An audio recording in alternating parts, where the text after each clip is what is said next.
तो नमस्कार दोस्तों, मैं दीपक नागर। दीपक इकोनॉमिक्स के इस चैनल पर आप सभी दोस्तों का स्वागत है। दोस्तों, इस चैनल पर हम डिस्कस करते हैं इकोनॉमिक्स के कंसेप्ट को लेकर इम्पोर्टेंट। मॉर्निंग में हम डेली इकोनॉमी न्यूज़ तो आज डिस्कस कर चुके हैं दोस्तों, लेकिन एक बहुत बड़ी न्यूज़ बेसिकली पार्लियामेंट से आ रही है। पार्लियामेंट से एक बहुत बड़ी न्यूज़ आई, आज की न्यूज़ नहीं है, हालांकि 2-3 दिन पुरानी बात होगी कि पार्लियामेंट का जो लोअर हाउस है, बेसिकली जिसको लोकसभा कहते हैं, उसने एक बिल पास किया है, डेली सर्विस बिल करके। दिल्ली से जुड़ा हुआ है, दिल्ली सर्विसेज बिल। ये बिल लोकसभा ने पास कर दिया दोस्तों। ये बिल पास होने से जो आम आदमी पार्टी की गवर्नमेंट है, अरविंद केजरीवाल जी की, उनको बहुत बड़ा झटका लगा है। पिछले लगभग एक महीने से वो ये प्रयास कर रहे थे, किसी प्रकार से ये बिल पार्लियामेंट में पास नहीं हो पाया। तो ऐसा क्या है इस बिल में? इस बिल में दोस्तों है ना, वो जो सुप्रीम कोर्ट ने पावर दी थी दिल्ली सरकार या आम आदमी पार्टी की सरकार को, ये जितने भी दिल्ली में जो जॉब करते हैं, ग्रेड ए ऑफिसर है, उन पर जो दिल्ली गवर्नमेंट का कंट्रोल होगा। लेकिन अब वापस दोस्तों ये जो कंट्रोल है इस बिल के माध्यम से दिल्ली गवर्नमेंट से लेके वापस किसको जा रहा है? गवर्नमेंट ऑफ इंडिया, या फिर मैं कहूं इंडायरेक्टली एलजी के पास जा रहा है, लेफ्टिनेंट गवर्नर के पास जा रहा है। तो ये पूरा मामला क्या है? अगर आप पिछले कई साल से अगर थोड़ी सी दिल्ली की पॉलिटिक्स की स्टडी कर रहे होंगे तो वहां हमेशा से विवाद चलता रहता है, सीएम वर्सेज एलजी। दिल्ली के जो सीएम चीफ मिनिस्टर कहते हैं कि हम डेमोक्रेटिक इलेक्टेड है, हमको जनता ने चुना है, सारी पावर हमारे पास है। लेकिन एलजी कहते हैं कि संविधान से पावर उनको दी हुई है। तो ये पूरा मामला क्या है? दिल्ली का यूनियन टेरिटरी है तो उसका क्या काम है, सब कुछ के बारे में हम स्टडी करेंगे दोस्तों डिटेल में। सबसे पहले आप न्यूज पढ़ें इंडियन एक्सप्रेस की, ये न्यूज द हिंदू की न्यूज है, Lok Sabha passes Delhi services bill amid opposition walkout. Opposition ने क्या किया? इसको बाइकआउट किया, वोटिंग में शामिल नहीं हुआ, वॉकआउट कर लिया दोस्तों। लेकिन क्या हुआ? फिर भी फाइनली आप जानते हो लोकसभा में तो भारतीय जनता पार्टी का मेजोरिटी है, तो वहां तो बिल पास होना ही होना था। अब क्या होगा? अब ये जाएगा राज्यसभा में। राज्यसभा में थोड़ी दिक्कत थी, लेकिन जो वाईएसआर एक पार्टी है जगन रेड्डी जी की, उसने इसको सपोर्ट किया बिल को। जो बीजू जनता दल है उड़ीसा में, पटनायक जी की पार्टी, उन्होंने इसको सपोर्ट किया। तो इसका मोस्ट प्रोबेबली संभावना है 99.99% कि यह बिल राज्यसभा में पास हो जाएगा। तो अब ये बिल क्यों लेके आए, इसके पीछे क्या मकसद था, क्या ये चेंज करेगा, सब कुछ के बारे में हम डिटेल में डिस्कस करेंगे दोस्तों। तो सबसे पहले तो मैं आपको 3 नाम बताऊंगा, आप मुझे उनमें बताना कि क्या क्या अंतर है। सबसे पहले आपने एक सुना, अगर मैं कहूं कि भारत की राजधानी दिल्ली नहीं है, तो आप सब लोगों को झटका लगेगा कि भारत की, हम तो बचपन से पढ़ते आए कि भारत की राजधानी दिल्ली है। जी दोस्तों, नहीं है, बिल्कुल भारत की राजधानी दिल्ली नहीं है, भारत की राजधानी न्यू दिल्ली है, नई दिल्ली है दोस्तों। तो ये न्यू दिल्ली, दिल्ली, इसमें क्या अंतर है? या फिर कई लोग दिल्ली एनसीआर कहते हैं, सुना होगा एनसीआर, नेशनल कैपिटल रीजन। तो ये चीज क्या है, इन तीनों में बेसिक डिफरेंस क्या है? सबसे पहले ये हम जानेंगे।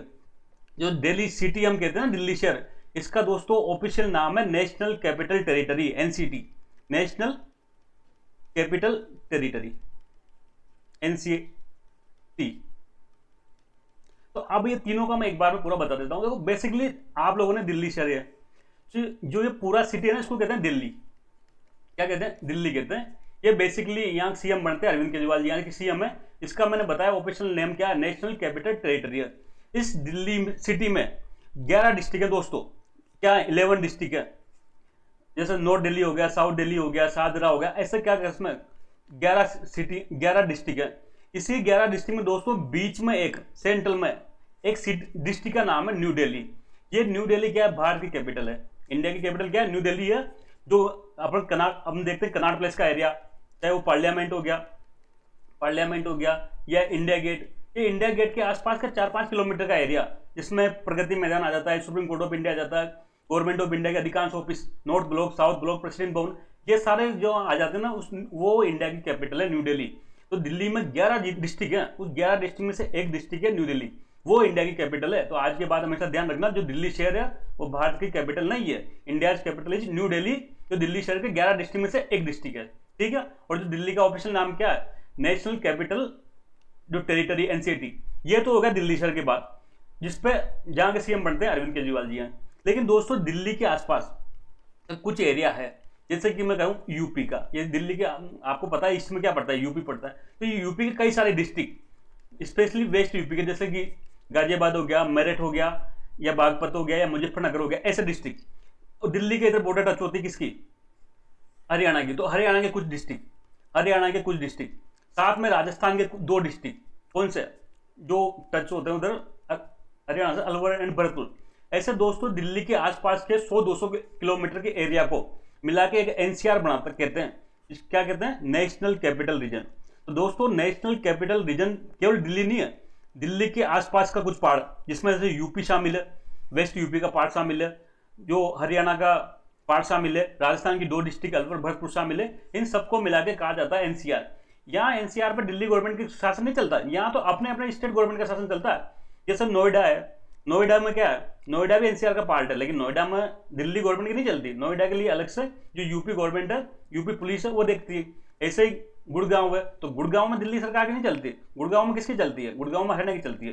तो ऐसे इसको बेसिकली डेवलपमेंट या प्लानिंग के लिए बना गया है। तो दिल्ली तो एक लिमिटेड सिटी है, दिल्ली की चारों तरफ उसका धीरे धीरे डेवलपमेंट होगा, तो धीरे धीरे डेवलपमेंट दिल्ली के बाद हरियाणा में होगा। तो इन सबको मिला के एक प्लानिंग बनाने के लिए दोस्तों नेशनल कैपिटल रीजन की स्थापना की गई थी, जिसको एनसीआर कहते हैं, दिल्ली एनसीआर को अलग कर देते हैं। सबसे पहले देखो मैं मैप बताता हूँ आपको, ये है दिल्ली सिटी का मैप, आप आराम से देखो इसको। ये बीच में यमुना जी है, यमुना जी की साइड को हम क्या कहते हैं दिल्ली की भाषा में? जमुना पार। ये जमुना पार का एरिया है, जिसमें शाहदरा आ गया, नॉर्थ ईस्ट दिल्ली आ गया, ये सालेमपुर आ गया, शाहदरा आ गया, ऐसा एरिया है।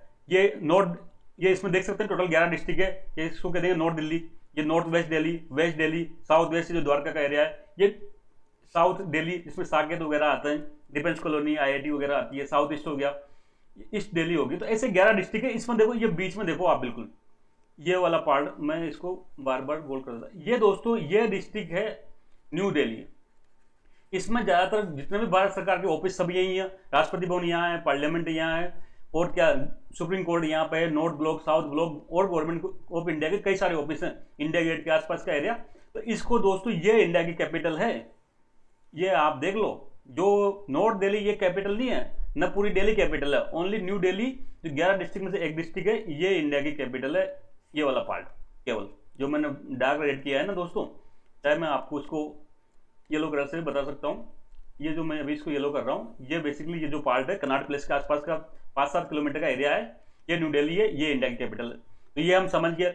अभी दिल्ली को जो ऑफिशियल नेम है दिल्ली शहर को, उसको कहते हैं नेशनल कैपिटल टेरिटरी, एनसीटी, जिसका सेम बनता है, जो बेसिकली एक यूनियन टेरिटरी है, यूटी।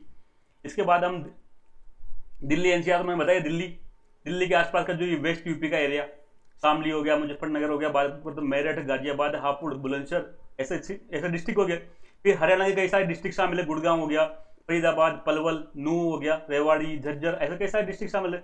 फिर राजस्थान के भी 2 डिस्ट्रिक्ट शामिल है, हालांकि दिल्ली से टच नहीं करते, लेकिन इनको भी एनसीआर में मान लिया गया। तो इसको ये होगा दिल्ली एनसीआर का इलाका। इसमें क्या हो, चार हो गया, यूपी हो गया, हरियाणा हो गया, राजस्थान हो गया, और दिल्ली तो शामिल है इसे। इसका उद्देश्य है प्लानिंग करना, एक प्रॉपर प्लानिंग करना। तो अब तक आप 3 चीजों में अंतर समझ गए। न्यू दिल्ली को क्या कहते हैं? National capital territory, NCT. तो अब बताओ अरविंद केजरीवाल जी कहाँ के सीएम? अरविंद केजरीवाल न्यू दिल्ली के सीएम नहीं, वो न्यू दिल्ली एक डिस्ट्रिक्ट है।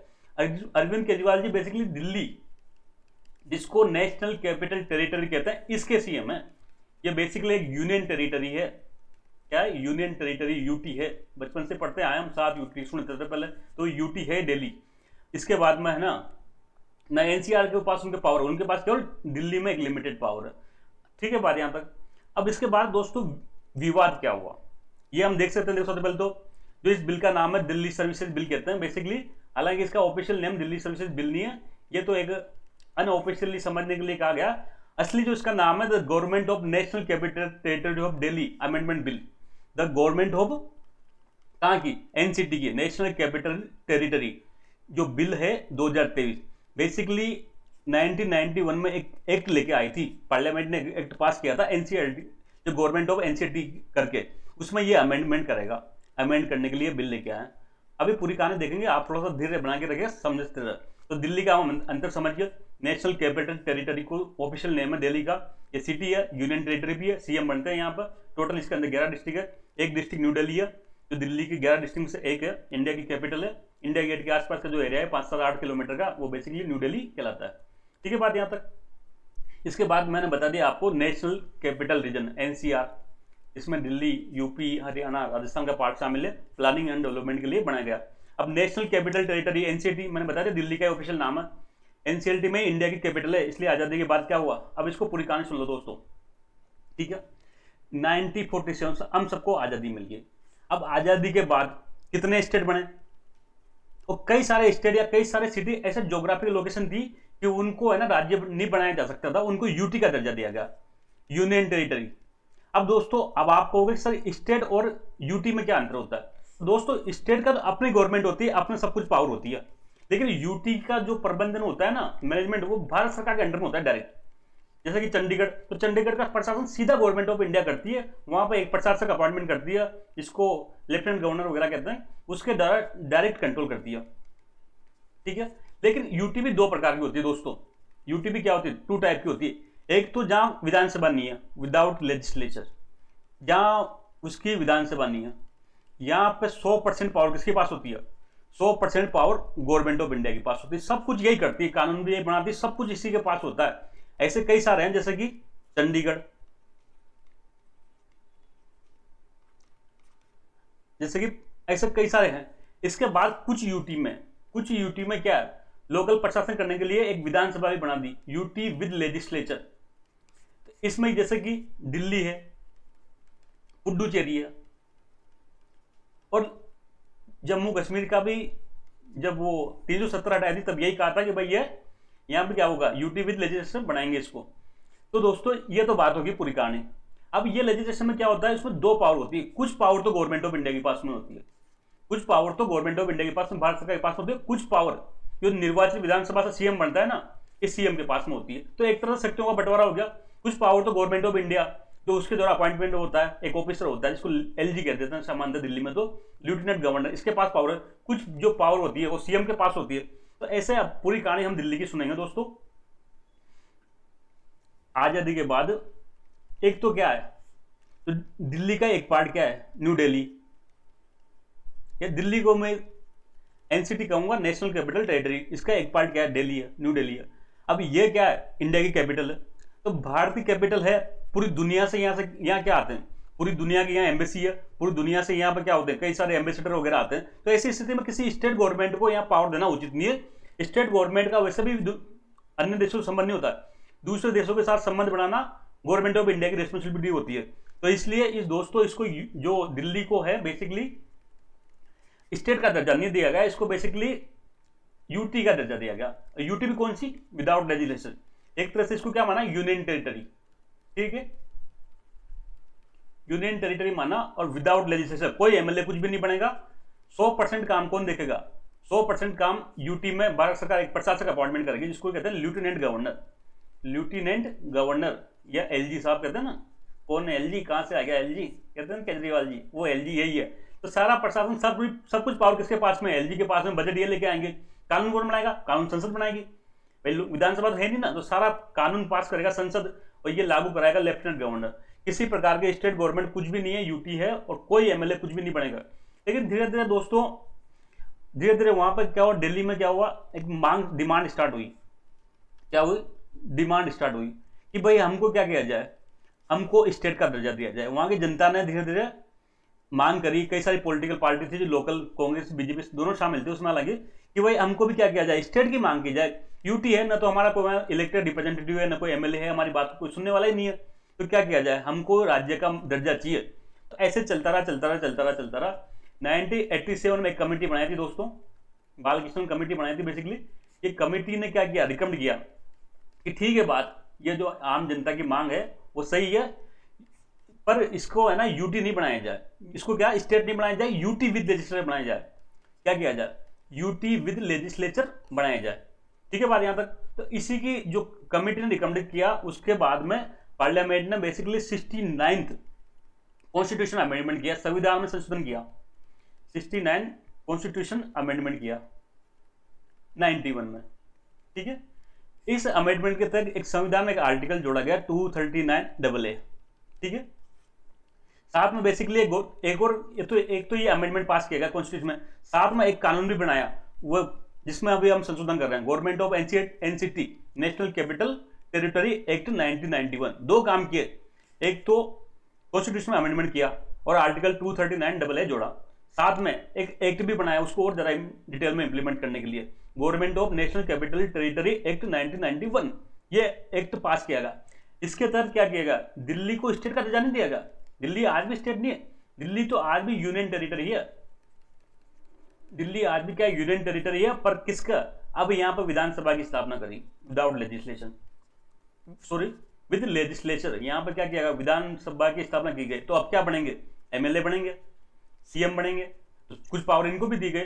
दोस्तों ये कॉन्स्टिट्यूशन अमेंडमेंट साथ में जो ये 1998 में पास किया गया, उसके बाद दिल्ली की आप स्ट्रक्चर देखो, ये दिल्ली जिसको बेसिकली क्या कहा गया, नेशनल कैपिटल टेरिटरी, एनसीटी, ठीक है। इसके तहत दोस्तों कुछ पावर तो गवर्नमेंट ऑफ इंडिया ने अपने पास रखी, जैसे कौन कौन सी? कुछ मुद्दे बेसिकली 3, पुलिस, पब्लिक ऑर्डर और लैंड, जमीन का मामला। ये 3 मुद्दे तो है ना गवर्नमेंट ऑफ इंडिया ने अपने पास रखे। ये गवर्नमेंट ऑफ इंडिया की तरफ से जो एलजी है ना, एलजी लेफ्टिनेंट गवर्नर, ये पूरा काम देखेगा। इन 3 बिंदुओं पे कानून संसद बनाएगी और इसको लागू कौन कराएगा? तो ये गवर्नमेंट ऑफ इंडिया की तरफ से लेफ्टिनेंट गवर्नर कराएगा। इसके पास फुल पावर है, एलजी के पास में इन मुद्दों पर फुल पावर है। इसलिए आप सब लोग जानते हो कि जो दिल्ली पुलिस है ना, दिल्ली पुलिस स्टेट गवर्नमेंट के अंडर में नहीं आती, केजरीवाल जी के अंडर में नहीं है। दिल्ली पुलिस एलजी के अंडर में है। एलजी किसके अंडर में आता है? एलजी भारत सरकार के मिनिस्ट्री ऑफ होम अफेयर्स के अंडर आता है, बेसिकली अमित शाह जी के अंडर में। तो बेसिकली जो दिल्ली पुलिस एक तरह से अमित शाह जी को रिपोर्ट करती है। कैसे करती है? एलजी के माध्यम से, लेफ्टिनेंट गवर्नर। अब ये 3 बिंदुओं को छोड़ के बाकी टॉपिक जैसे कि हेल्थ, एजुकेशन और कुछ भी हो सकता है, ड्रिंकिंग वाटर, पेयजल हो सकता है, बिजली, ड्रिंकिंग वाटर, इलेक्ट्रिसिटी, ये सब विभाग, ये सारा काम किसको दिया गया? सारा काम स्टेट गवर्नमेंट को दिया गया। स्टेट गवर्नमेंट को जो विधानसभा विधायक चुन के आएंगे वो सीएम बनाएंगे, और जो काउंसिल ऑफ मिनिस्टर होगी ना, मिनिस्टर मंत्री परिषद, काउंसिल ऑफ मंत्री मिनिस्टर, यह मंत्री परिषद निर्णय लेगी सीएम के पास, मतलब कुल मिला के सीएम के पास फुल पावर होगी हेल्थ को लेकर। तो आप समझ रहे हो दिल्ली में डुअल स्ट्रक्चर होगी। कैसे? 3 मुद्दे, पुलिस, पब्लिक ऑर्डर और लैंड। ये 3 मुद्दे कौन देखेगा? भारत सरकार की तरफ से एलजी देखेगा, लेफ्टिनेंट गवर्नर।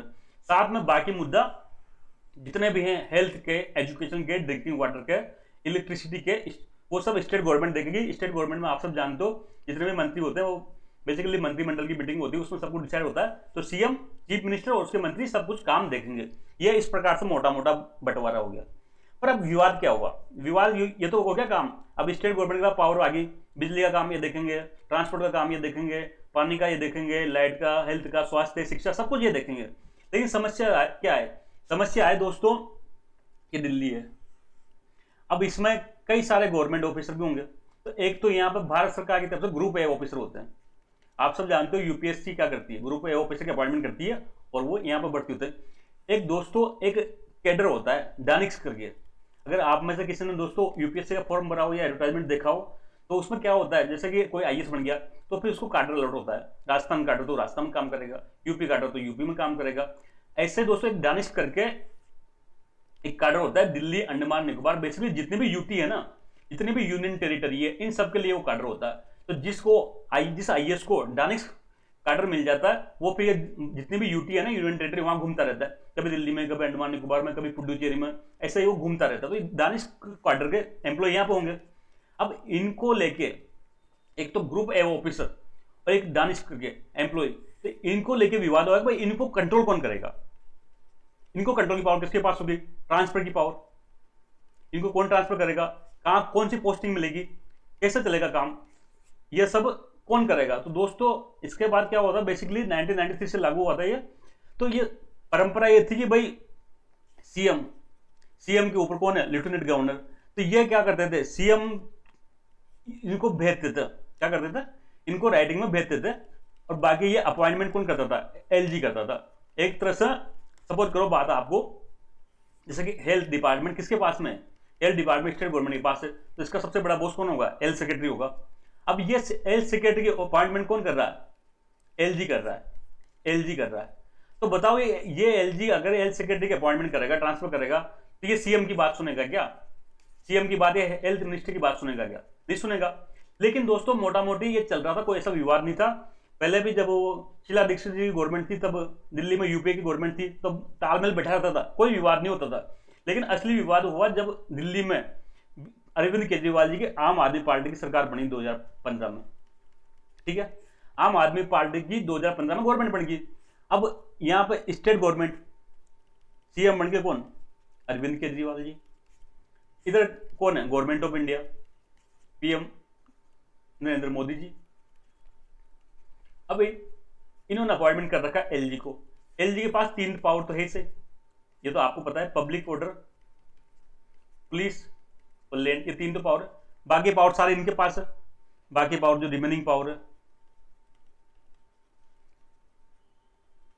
लेकिन दोस्तों इनके पास क्या है, अभी भी जो ये बाकी मैटर है ना, इसमें भी इनको पास अपॉइंटमेंट की पावर नहीं है। ये आप जैसा कि हेल्थ डिपार्टमेंट है तो हेल्थ सेक्रेटरी कौन लगेगा, या फिर जैसे कि एजुकेशन है तो एजुकेशन सेक्रेटरी कौन लगेगा।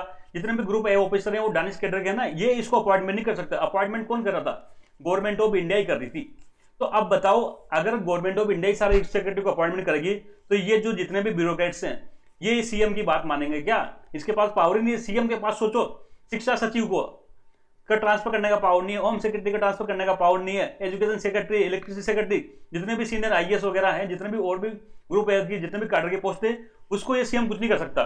तो फिर यहां से तालमेल मतलब क्या हुआ, बीजेपी और आम आदमी पार्टी में खिंचाव शुरू हुआ कि भाई इनका ये कहना था तो दिल्ली गवर्नमेंट का कि भाई हम हेल्थ देखते हैं, हम एजुकेशन देखते हैं, हम लगभग सभी देखते हैं 3 मुद्दों को छोड़ के। तो जो इनमें जो गवर्नमेंट ऑफिसर काम कर रहे हैं, गवर्नमेंट ऑफिसर जो यहां काम कर रहे हैं, उसका तो जो सर्विस है उस पर तो हमारा कंट्रोल होना चाहिए, उसके अपॉइंटमेंट का, उसका ट्रांसफर का, ये सब पावर हमारे पास होना चाहिए। तो ऐसा इनके बीच खींचतान चलती रही, फिर उसको पूरी कहानी कोर्ट में गए, वो सब हम बाद में देखेंगे। पहले अब इसको एक बार यहां तक हम एक पीपीटी के माध्यम से समझ लेते हैं दोस्तों। सबसे पहले तो ये हम ये समझ गए थे, इसके बाद मैंने इनमें अंतर बता दिया था आपको। इसके बाद हम आगे बढ़ते हैं। मैंने बताया था धीरे धीरे एनसीडी में क्या हुआ था, जो नेशनल कैपिटल दिल्ली के लोगों ने क्या मांग करी, स्टेटहुड की मांग करी, भाई हमको क्या करा जाए, स्टेट बनाया जाए। बाद में 1987 में एक कमेटी बनाई थी, कौन सी, बाल कृष्ण कमेटी। तो ये याद रखना कि दिल्ली में विधानसभा की स्थापना कौन सी कमेटी की रिकमेंड पे हुई थी, बाल कृष्ण कमेटी थी। इस बाल कृष्ण कमेटी ने रिकमेंड किया कि दिल्ली में यूटी के साथ क्या करो, जो विधानसभा की स्थापना की जाए। तो उसके लिए एक 69th कॉन्स्टिट्यूशनल अमेंडमेंट किया गया 1991 में, और एक आर्टिकल जोड़ा 239AA दिल्ली के लिए अलग से। 69th constitutional amendment act 1991, article कौन सा जोड़ा, 239AA ऐड किया। अब क्या किया गया, यूटी को साथ में विधानसभा भी बनाएंगे, अब एमएलए बनेंगे, सीएम भी बनेगा साथ में। इस एक्ट, इसको जो कॉन्स्टिट्यूशन अमेंडमेंट किया था उसको और डिटेल में लागू करने के लिए एक्ट भी पास किया। क्या नाम था उसका, the government of national capital territory of Delhi act 1991। इस एक्ट को अमेंडमेंट करने के लिए बिल लेके आए अभी दोस्तों। ये 1991 में इन्होंने जो basically GNCDT, government of national capital territory of Delhi act pass किया था 1991 में। अब इसके साथ सिस्टम चल रहा था बढ़िया, कोई दिक्कत नहीं थी। अभी मैंने बताया था पब्लिक जो है, पुलिस है, पब्लिक ऑर्डर है, लैंड पर गवर्नमेंट ऑफ इंडिया को फुल पावर है, पार्लियामेंट के पास पावर है, सब कुछ ये कंट्रोल करेगी। बाकी मुद्दों पर जो जैसे शिक्षा पर कानून कौन बनाएगा, तो वहां की जो लोकल जो विधानसभा होगी वो बनाएगी। काउंसिल ऑफ मिनिस्टर को पावर दी गई। हालांकि काउंसिल ऑफ मिनिस्टर का जो लेटर जाएगा वो लेफ्टिनेंट गवर्नर के पास जाएगा, क्यों, ये एक तरह से गवर्नर का काम भी करेगा ना, राज्यपाल का, वो भी काम ये देखेगा। लेकिन मोटा मोटी पावर किसके पास थी, ultimately power council of minister के पास थी। एलजी पर काम करेगा ना, एलजी कोई ऑर्डर निकलेगा तो इन मुद्दों पर ये काउंसिल ऑफ मिनिस्टर या मंत्रिपरिषद या मुख्यमंत्री की सलाह पर काम करेगा। जैसे राज्यों में करते हैं राज्यपाल, जितने भी राज्यपाल होते हैं सब मुख्यमंत्री की सलाह पर काम करते हैं, अपनी मर्जी से नहीं करते। लेकिन यहाँ पर राज्यपाल को पावर दी गई, 3 मामलों में अपनी मर्जी से काम करेगा वो। ठीक है बात यहाँ तक। डिस्प्यूट कब स्टार्ट हुआ, डिस्प्यूट बेसिकली सेवाओं को लेकर स्टार्ट हुआ। अब तक क्या चल रहा था, वो चल रहा था जो सिस्टम, लेकिन ये जब से अरविंद केजरीवाल जी गवर्नमेंट बनी तो 2000 विवाद हो गया, इनके बीच खींचतान हुई है, जब चाहते थे हमारे पास इतनी पावर हो। तो 2015 में भारत सरकार ने गवर्नमेंट ऑफ इंडिया ने एक नोटिफिकेशन जारी किया इस एक्ट के तहत ही, और इसमें ये बात साफ कह दी तो जितनी भी सेवा है ना, सर्विसेज है, जितनी भी सब सर्विसेज है, चाहे वो ग्रुप है हो, चाहे डानिश का जो कैडर के एम्प्लॉय हो, इस सब पर किसका कंट्रोल होगा, इस सब पर कंट्रोल होगा गवर्नमेंट ऑफ इंडिया का। भारत सरकार का पूरा कंट्रोल होगा, बेसिकली एलजी का होगा। यही 2015 में इन्होंने नोटिफिकेशन जारी कर दिया। तो इसका मतलब अरविंद केजरीवाल जी के पास तो कोई एम्प्लॉय नहीं बचा जिसका वो ट्रांसफर पोस्टिंग कर सके, तो इनको जमेगा क्या, तो ये फिर जाएंगे कहाँ पे, हाई कोर्ट में जाएंगे। तो हाई कोर्ट ने बेसिकली इनकी बात नहीं सुनी, हाई कोर्ट में गवर्नमेंट के इस पर ऑब्जेक्शन नहीं किया। फिर ये गए सुप्रीम कोर्ट में दोस्तों, कहाँ गए, सुप्रीम कोर्ट में गए। सुप्रीम कोर्ट से इनको रिलीफ मिली, ये आप देख सकते हैं। 2015 में क्या किया गया, एक नोटिफिकेशन जारी किया गया। नोटिफिकेशन साफ साफ लिख दिया कि जितने भी सर्विसेज है ना, उस सब पर कंट्रोल भारत सरकार का होगा, स्टेट गवर्नमेंट का नहीं होगा। और एलजी पूरे डिसीजन लेगा लेफ्टिनेंट गवर्नर। पर आप जानते हो अरविंद केजरीवाल जी जो आम आदमी पार्टी से कुछ नहीं होगी, तो ये कहां जाएंगे, दिल्ली हाई कोर्ट में गए। पर दिल्ली हाई कोर्ट ने इस नोटिफिकेशन को सही माना कि ठीक है ये पावर एलजी के पास ही होनी चाहिए। लेकिन बाद में ये क्या गया, ये इन्होंने अपील करी सुप्रीम कोर्ट में 2018 में। सुप्रीम कोर्ट ने ये कहा कि ठीक है ये जो नोटिफिकेशन को ऐसा गलत नहीं माना, पर ये कहा कि भाई जो एलजी काम करेगा ना वो ये जो काउंसिल ऑफ मिनिस्टर है इसके सिफारिश पर काम करेगा। तो कुल मिला के क्या हो गया, अल्टीमेट पावर किसके पास में आ गई, काउंसिल ऑफ मिनिस्टर या सीएम के पास आ गई। तो 2018 में सुप्रीम कोर्ट ने एक तरह से जो दिल्ली सरकार के पक्ष में बयान दिया कि जो एलजी जो भी ट्रांसफर वगैरह करे उस पर सीएम की बात सुने, काउंसिल ऑफ मिनिस्टर की सलाह पर काम करे। तो ये बात गवर्नमेंट ऑफ इंडिया को मजा नहीं आएगा, तो गवर्नमेंट ऑफ इंडिया ने क्या किया, एक अमेंडमेंट कर दिया। क्या कर दिया, जो कानून था उसमें 2021 में अमेंडमेंट किया गया और वापस से पुरानी स्थिति बहाल कर दी। क्या कर दी, जो सर्विस है, जितने भी सर्विस है ना सेवा, वो सब किसके अंडर में ला दिया, वापस से गवर्नमेंट ऑफ इंडिया या एलजी के अंडर में ला दिया। तो फिर ये बात अरविंद केजरीवाल जी को नहीं जमेगी, तो उन्होंने कोर्ट में गया। कोर्ट में फिर वहां पे क्या हुआ, एक कॉन्स्टिट्यूशनल बेंच बैठी, ऐसी बेंच जिसमें 5 जज होते हैं उसको कॉन्स्टिट्यूशनल बेंच कहते हैं दोस्तों। क्या कहते हैं, कॉन्स्टिट्यूशनल बेंच ऐसी बेंच होती है जिसमें 5 जज होते हैं और ये ऐसे मुद्दों पर बनती है जहां संविधान की व्याख्या करनी होती है। संविधान की व्याख्या 2 जज मिलकर नहीं कर सकते, 3 जज मिलकर नहीं कर सकते। संविधान के कोई अनुच्छेद की अलग से व्याख्या करनी हो तो उसके लिए कॉन्स्टिट्यूशनल बेंच बैठती है जिसमें 5 जज होने चाहिए। तो ये बैठी और इन्होंने 11 मई को ये ऐतिहासिक डिसीजन दिया दोस्तों। 11 मई 2023 को हिस्टोरिकल डिसीजन दिया। क्या दिया, हिस्टोरिकल डिसीजन दिया। इन्होंने स्टेट गवर्नमेंट का पक्ष लिया। स्टेट गवर्नमेंट या मैं कह दूं आम आदमी पार्टी या केजरीवाल जी का, अरविंद केजरीवाल जी का समर्थन किया। इन्होंने ये कहा कि भाई जो 3 सर्विसेज है वो 2 भागों में बांट लो। क्या, एक तो होगी पब्लिक ऑर्डर, एक हो गया क्या पुलिस इक्विवेलेंट। ये 3 जो बिंदु हैं, 3 जो पावर है वो एलजी के पास है। तो जो इनसे जुड़ी हुई सेवा है ना वो का ट्रांसफर एलजी देखे। लेकिन जितनी भी रिमेनिंग है या स्टेट गवर्नमेंट के पास जो पावर है उसका ट्रांसफर का या पोस्टिंग का ऑर्डर कौन देखे, स्टेट गवर्नमेंट देखे। तो एक तरह से क्या हो गया, एक तरह से ये अरविंद केजरीवाल जी की जीत होगी। अब जितने भी ये जो डिपार्टमेंट थे या जितने भी रिमेनिंग थे, चाहे वो हेल्थ हो, एजुकेशन हो, उससे जुड़े वो समस्त कर्मचारी, सर्व ऑफिसर किसके अंडर में आएंगे, स्टेट गवर्नमेंट के अंडर में जाएंगे। तो एक तरह से कौन जीत गया यहाँ पर, स्टेट गवर्नमेंट जीत गया, आम आदमी पार्टी की यहाँ पर जीत हुई। ये आप देखो 11 मई 2023 का ऑर्डर दिया कॉन्स्टिट्यूशन बेंच ने। सुप्रीम कोर्ट ने जो अपने ऑर्डर में क्या कहा, दिल्ली गवर्नमेंट को फेवर किया कि दिल्ली में जितनी भी सेवाएं हैं ना, जो चाहे ग्रुप ऑफिसर हो या डानिश को, वो सब किसके अंडर में आएंगे, वो दिल्ली गवर्नमेंट के अंडर में आएंगे। 3 बिंदु को छोड़ के 3 एरिया हम सब जानते ही हैं। तो अभी भी दिल्ली पुलिस में कोई अगर आईपीएस है तो वो केजरीवाल जी के अंडर में नहीं आएगा। समझ रहे हो बात को आपको। लेकिन जो बाकी डिपार्टमेंट है उनके जितने भी आईएएस ऑफिसर हैं ये सब किसके अंडर में आ जाएंगे, वहां के स्टेट गवर्नमेंट के अंडर में आ जाएंगे। अब ये बात मोदी जी को जमेगी नहीं, जमेगी क्या बता दो। तो फिर क्या किया, आप जानते हो सुप्रीम कोर्ट कोई ऑर्डर दे देता है, ये देख सकते हैं। तो ये 11 मई 2023 का ऑर्डर बेसिकली। अब हम ये बात जानते हैं, सुप्रीम कोर्ट किसी मामले में कोई ऑर्डर जारी कर देता है, ठीक है, कोई आदेश दे देता है, तो पार्लियामेंट को पावर होती है। पार्लियामेंट की क्या पावर होती है कि कोई एक्ट लाके उसको जो ऑर्डर को खारिज कर दे, क्या कर दे, नल एंड वाइड कर दे।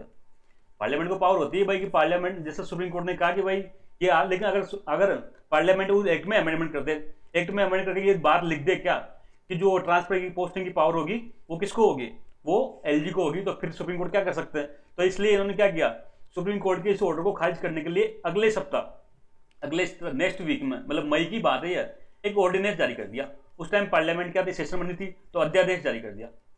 अध्यादेश जारी करके क्या कर दिया, सुप्रीम कोर्ट का ये फैसला था ना, इसको पढ़ दिया, डिसीजन को क्या किया, चेंज कर दिया कि जो ये ट्रांसफर पोस्टिंग की पावर होगी ना, बेसिकली उसको लेकर अथॉरिटी बनाएंगे, वो हम पढ़ेंगे अभी।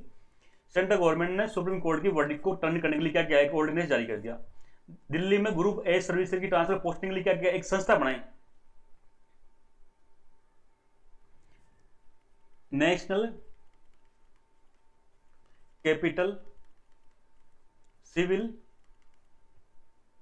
सर्विस अथॉरिटी बनाई, बेसिकली सर्विस अथॉरिटी। इस ऑर्डिनेंस में यह कहा गया एनसीसीएसए कि दिल्ली में जितने भी ग्रुप एक ऑफिसर है या दानिश कैडर के ऑफिसर है, उन सबको ट्रांसफर पोस्टिंग के लिए कौन देखेगा काम, ना तो एलजी देखेगा ना कोई और देखेगा। एक संस्था बनाएंगे, अथॉरिटी बनाएंगे एनसीसी से, इसमें 3 मेंबर होंगे। एक तो दिल्ली का सीएम, दिल्ली के सीएम अरविंद केजरीवाल जी, एक वहां का दिल्ली गवर्नमेंट का चीफ सेक्रेटरी,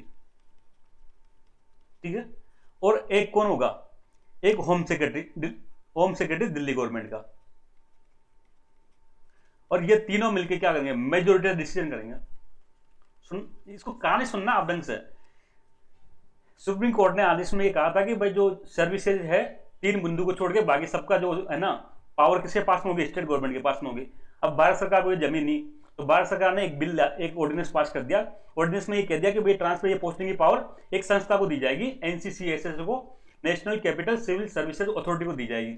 इसमें कौन कौन होगा, तो इसके 3 मेंबर होंगे। एक तो दिल्ली के सीएम खुद, एक चीफ सेक्रेटरी, एक होम सेक्रेटरी। अब यहाँ डिसीजन कैसे होगा, यहाँ मेजोरिटी से निर्णय लिया जाएगा। समझ रहे हो बात को आप। अब देखो chief secretary IAS, home secretary IAS, ये सब गवर्नमेंट ऑफ इंडिया के अपॉइंटेड। तो दिल्ली से हम अकेला पड़ेगा, नहीं पड़ेगा। दिल्ली से हम अकेले पड़ जाएंगे तो बताओ दिल्ली का सीएम कोई भी ट्रांसफर पोस्टिंग का ऑर्डर जारी कर सकता है क्या, नहीं कर सकता। तो फिर क्या मतलब है इसको, फिर वो आगे एक तरह से बात वही होगी, फिर से सारी पावर किसके पास में आ गई, भारत सरकार के पास में आ गई, एलजी के पास में आ गई। ये 3 जो सपोज ये 2 ब्यूरोक्रेट्स हैं, चीफ सेक्रेटरी, होम सेक्रेटरी, ये ना डिसीजन ले लिया, तो दिल्ली से हम क्या कर सकते हैं, मेजोरिटी तो इनके पास में है। तो फिर वापस से वो क्या होगा, दिल्ली सीएम क्या हो जाएगा, हेल्पलेस हो जाएगा। और फिर और सुनो मजे की बात, चलो मेजोरिटी ले लिया इन्होंने डिसीजन, तो ये डिसीजन जाएगा फिर एलजी के पास में। अब एलजी चाहे तो डिसीजन को ना माने, डिसीजन को ना माने और अपना डिसीजन जारी कर दे, मतलब फाइनल पावर इसके पास में, एलजी के पास में। अगर सब लोग तीनों मिलके भी दिल्ली सीएम के कहने पर आगे 2 लोग साइन भी कर दे कोई फाइल पर, कोई ट्रांसफर की लिस्ट पर, तब भी एलजी के पास जाएगी। और एलजी चाहे तो उस लिस्ट पे साइन ना करे, मना कर दे और अपनी लिस्ट जारी कर दे। तो अंतिम पावर फिर किसके पास में है, एलजी के पास में है। ये तो गवर्नमेंट चाहती थी, भारत सरकार क्या चाहती थी, यही चाहती थी। तो इस प्रकार से इस ऑर्डिनेंस के माध्यम से एक एनसीसी ऐसे करके संस्था की स्थापना करी, जिसमें 3 लोग होंगे, दिल्ली सीएम, चीफ सेक्रेटरी और होम सेक्रेटरी, और मेजोरिटी डिसीजन होगा।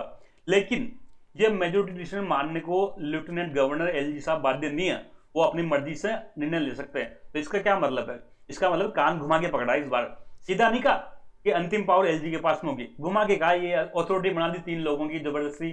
तो लेकिन अंतिम पावर किसके पास में, एलजी, एलजी मतलब गवर्नमेंट ऑफ इंडिया के पास में। तो वापस से फिर क्या हो गया, अरविंद केजरीवाल जी क्या हो गए, रोड पे आगे, कुछ भी पावर नहीं रही उनके पास में, न हेल्थ सेक्रेटरी, किसी का कोई ट्रांसफर कुछ भी नहीं कर सकते वो। तो वापस से क्या हो गया, एक तरह से उनके पास 0 पावर होगी दोस्तों। ये था ये बिल, समझे बात को। तो ये national capital civil service authority गठित कर दी, 3 लोग होंगे, सीएम होगा, चीफ सेक्रेटरी होंगे, होम सेक्रेटरी होंगे, मेजोरिटी से डिसीजन होगा। पर इसके निर्णय को जो एलजी है वो मानने को बाध्यकारी नहीं है, उसको चेंज कर सकता है। तो अंतिम पावर किसके पास में होगी, लेफ्टिनेंट गवर्नर के पास में होगी। यही गवर्नमेंट ऑफ इंडिया चाहती थी, समझे बात को। अब आप जानते हो ऑर्डिनेंस आता है, तो ऑर्डिनेंस की लिमिट कितनी होती है, ऑर्डिनेंस केवल 6 महीने तक काम कर सकता है, और वो भी पार्लियामेंट का सेशन में आते ही 2 वीक के अंदर अंदर उसको पास करना देता है। तो अब इसको बिल्कुल ऑर्डिनेंस को क्या करना पड़ेगा, पार्लियामेंट को पास कराना पड़ेगा, इस ऑर्डिनेंस को पार्लियामेंट से पास कराना पड़ेगा। तो इसके लिए क्या किया गया, एक बिल लेके आए। बेसिकली इसमें क्या करेंगे, जो नेशनल कैपिटल टेरिटरी एक्ट बनाया था ना 1991 में, इसको अमेंडमेंट करेंगे। क्या करेंगे, अमेंड करेंगे, और उसमें वो एनसीसीएसए के प्रावधान जोड़ेंगे ताकि वो इंप्लीमेंट हो सके। तो इस एक्ट में अमेंडमेंट करने के लिए जो बिल लेके आए हैं वो 2023 में लेके आए, इसलिए इसको क्या कर दिया, government of national capital territory amendment bill 2023 कर दिया। अब आप इसका नाम समझ सकते हैं। तो ये बिल लेके आ गए। अब बिल का आप सबको पता है, ये बिल अभी 2 दिन पुरानी बात है, लोकसभा में इसको प्रेजेंट किया गया था। होम मिनिस्टर साहब के भाषण सुना होगा आपने, अमित शाह जी का बहुत गर्म भाषण दिया था, और भी कई लोगों ने स्पीच करी थी, काफी वाद विवाद हुआ था। लेकिन फाइनली आप जानते हो लोकसभा में तो क्या होता है, बीजेपी को फुल बहुमत है, तो ये मेजोरिटी से पास हो गया।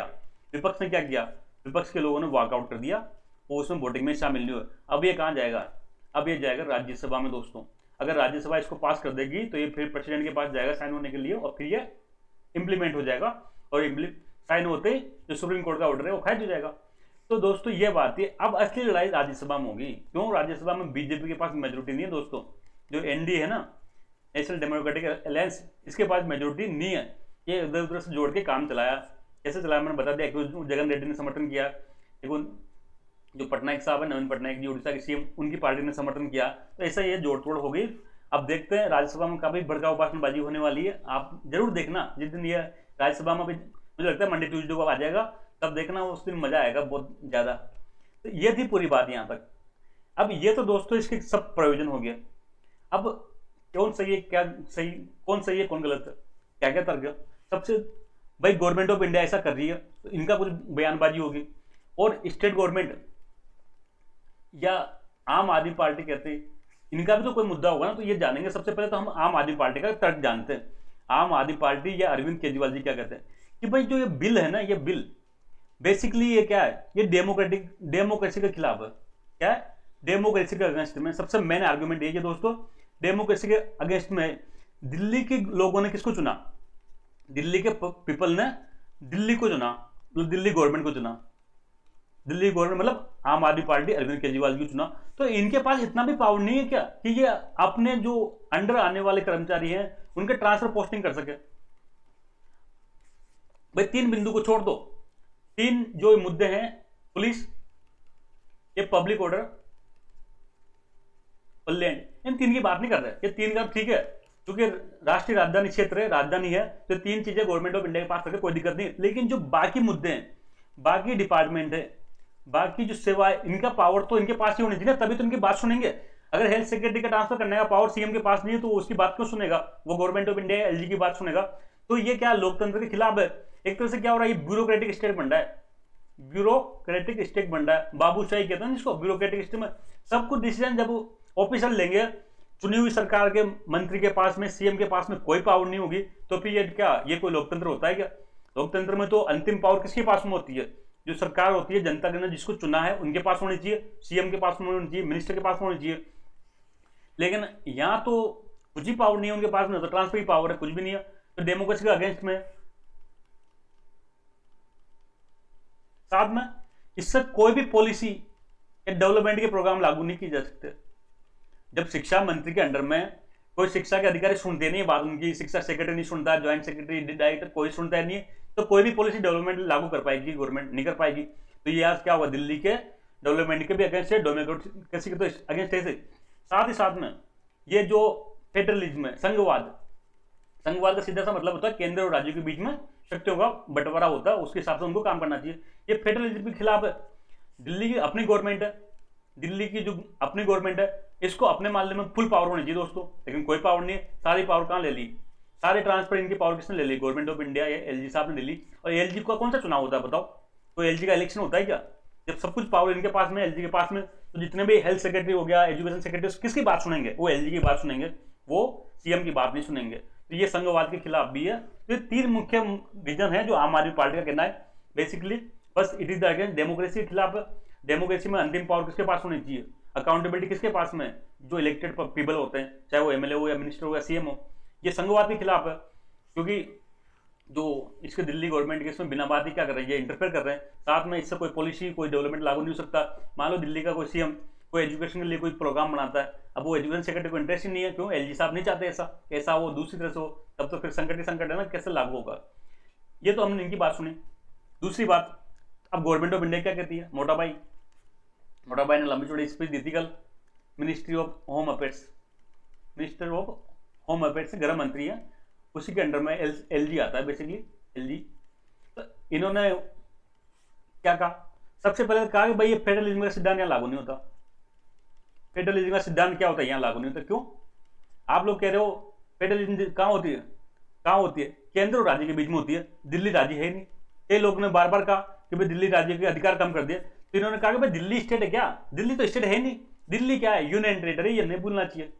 यूनियन टेरिटरी का मालिक तो गवर्नमेंट ऑफ इंडिया ही होती है शुरू से, सब जगह पूरे इंडिया में। और भी यूटी है, उन सबके 100% पावर किसके पास में होती है? उन सब में 100% पावर होती है यूटी के पास में। और जितने भी यूटी हैं उन सब में ट्रांसफर की, पोस्टिंग की, सबकी पावर किसके पास में? गवर्नमेंट ऑफ इंडिया के पास में। तो कोई नई बात तो कर ही नहीं रहा।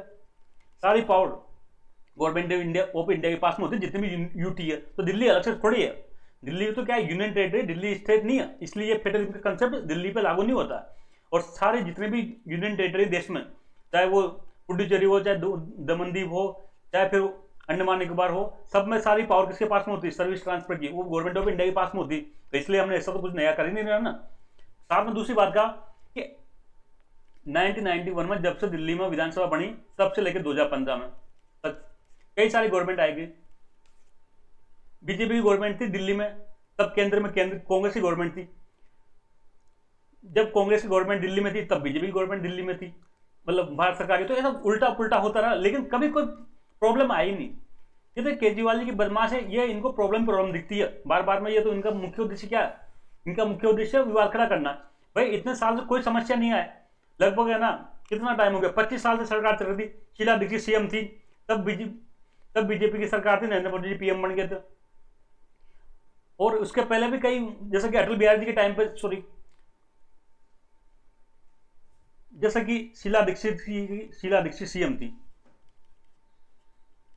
बेसिकली सबसे लंबे टाइम तक दिल्ली में सीएम रही है, 15 साल, 1998 से लेकर 2013 तक।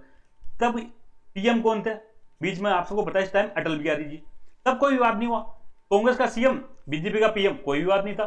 उसके पहले एक जमाने में सुषमा स्वराज जी सीएम हुआ करती थी दिल्ली में, सुषमा स्वराज जी। तब केंद्र में कांग्रेस की गवर्नमेंट थी, तब कोई विवाद नहीं हुआ। लेकिन ये केवल ये एके आने के बाद हुई। अरविंद केजरीवाल, उन्होंने कांग्रेस की तारीफ करी कि भले से हम बीजेपी की सीएम था, लेकिन कांग्रेस ने कोई दुख नहीं दिया हमको। लेकिन जब से ये अरविंद केजरीवाल जी आए, तब से ये क्या हुआ है, इनको क्या करना है, विवाद खड़ा करना इनका उद्देश्य होता है।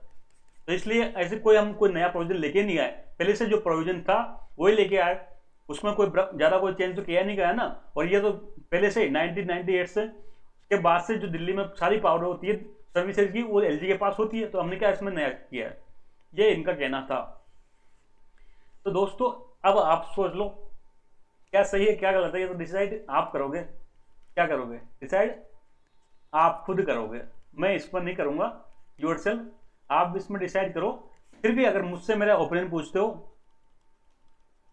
तो जो दिल्ली गवर्नमेंट है इसको जनता ने चुना है दोस्तों, तो 3 मुद्दों को छोड़ के 3 जो टॉपिक हैं उसकी सारी पावर ट्रांसफर किसके पास होना चाहिए? एलजी के पास होनी चाहिए, बाकी गवर्नमेंट ऑफ दिल्ली के पास होना चाहिए। मैं इससे सहमत हूं, दिल्ली गवर्नमेंट को पावर होनी चाहिए, एलजी के पास पावर नहीं होनी चाहिए। एलजी को पब्लिक ने इलेक्ट नहीं किया, उसको पब्लिक ने इलेक्टेड दिल्ली सरकार को किया है। दिल्ली सरकार की जो पावर है, अगर उसको उनको काम करना है, इंप्लीमेंट करना है, तो जितने भी ऑफिसर हैं उनकी ट्रांसफर पोस्टिंग के पावर तो उनके पास होनी चाहिए, तभी वो काम कर सकते हैं। नहीं तो फिर क्या करो, ये जो विधानसभा है इसको हटा दो, वापस से इसको क्या करो, पुरानी स्थिति में ले आओ, लेजिस्लेचर क्या कर दो, समाप्त कर दो, विधानसभा समाप्त कर दो, और ये पूरी क्या करो 100% इसको यूटी बना दो, तो झंझट ही नहीं रहे, कोई विवाद ही नहीं हो।